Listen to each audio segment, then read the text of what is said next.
எல்லாருக்கும் வணக்கங்க. Cook to easy சேனலுக்கு உங்களை அன்புடன் வரவேற்கிறேன்.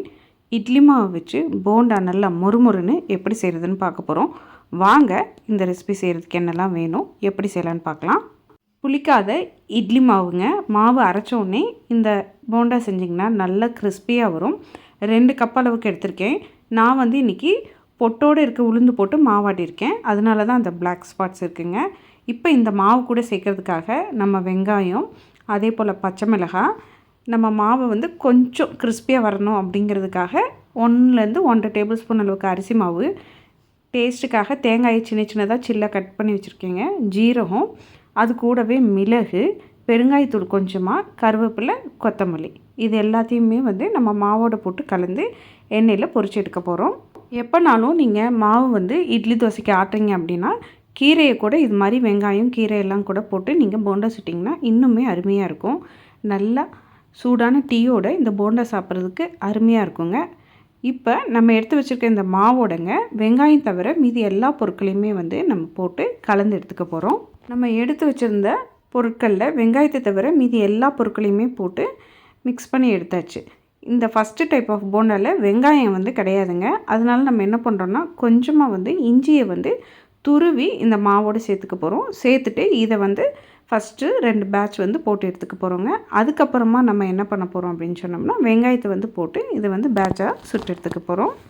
நம்ம இந்த மிக்சிங் ஒர்க்கெலாம் பண்ணுற அதே சமயத்தில் கடாயில் எண்ணெய் வச்சு மீடியம் ஃப்ளேமில் வச்சுருங்க. இப்போ நமக்கு மாவு சூப்பராக மிக்ஸ் பண்ணி ரெடி ஆயிடுச்சு. ஃபஸ்ட்டு வெங்காயம் இல்லாத இந்த போண்டா ஃப்ரை பண்ணி எடுக்கிறோங்க. ரொம்ப ரொம்ப சுலபம். எண்ணெய் கண்டிப்பாக நல்லா சூடாக இருக்கணுங்க. அப்போ தான் நமக்கு இட்லி மாவு கீழே போய் ஒட்டாமல் நல்லா புசு புசுன்னு நமக்கு வரும். இதில் நம்ம அரிசி மாவு ஆப்ஷனல் தான். அரிசி மாவு இல்லாமையும் நீங்கள் சேர்த்துக்கலாம்.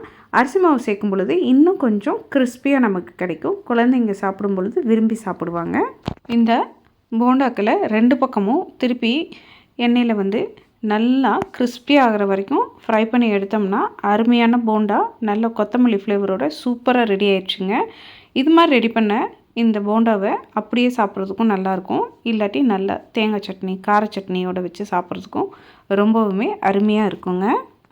இது மாதிரி 2 பேட்ச் போட்டு எடுத்ததுக்கப்புறமாங்க அதே இட்லி மாவுலங்க நம்ம கட் பண்ணி வச்சுருக்கக்கூடிய வெங்காயத்தையும் சேர்த்து நல்லா கலந்து விட்டுக்குங்க.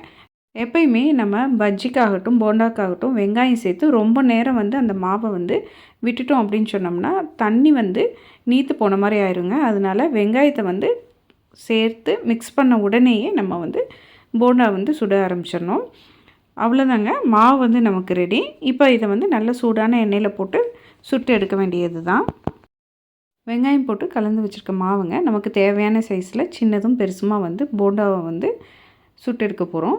எண்ணெயில் நம்ம வெங்காயத்தோடு இருக்கக்கூடிய இந்த போண்டா மாவு சேர்க்கும் பொழுதுங்க எண்ணெய் நல்லா சூடாக இருக்கணும். நம்ம போண்டா மாவு சேர்த்ததுக்கப்புறமா அடுப்பை மீடியம் ஃப்ளேமில் வச்சுக்கோங்க. இது உள்ள வரைக்கும் நமக்கு நல்ல வெங்காயம் வெந்து சாஃப்டாகி கிடைக்கணும். அதுக்காக மீடியம் ஃப்ளேமில் வச்சுங்க. ஒரு பக்கம் நம்ம நல்லா வெந்ததுக்கப்புறமா இன்னொரு பக்கம் திருப்பி வச்சு ஹை ஃப்ளேமில் வச்சு நல்லா கிறிஸ்பியாக ஃப்ரை பண்ணி எடுத்துக்கிட்டோம்னா அருமையான வெங்காயம் போண்டா ரெடி ஆயிடுச்சுங்க. இன்றைக்கி நம்ம இந்த 2 விதமான போண்டாக்களையுமே தேங்காய் சட்னி வச்சு தான் சர்வ் பண்ணி சாப்பிட போகிறோம். இதுக்கு நீங்கள் மல்லி சட்னி, புதினா சட்னி, கார சட்னி, தக்காளி சட்னின்னு எது கூட வேணாலும் சாப்பிட்லாங்க. சட்னி செய்ய நேரம் இல்லை அப்படின்னிங்கன்னா நல்ல சூடான டீயோட இதை கடிச்சிக்கிட்டு டீ குடிச்சிங்கன்னா அருமையாக இருக்குங்க.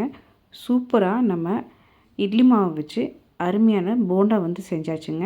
நீங்களும் வீட்டில் இதே அளவுகளோட ட்ரை பண்ணி பாருங்கள். உங்களுக்கு இந்த இட்லி மாவில் செஞ்ச போண்டா ரெசிபி பிடித்திருந்தால் குக் டு ஈஸி சேனலை லைக் பண்ணுங்கள், ஷேர் பண்ணுங்கள், கமெண்ட் பண்ணுங்கள். மறக்காமல் நம்ம குக் டு ஈஸி சேனலை சப்ஸ்கிரைப் பண்ணிக்கோங்க. எல்லாருக்கும் வணக்கங்க.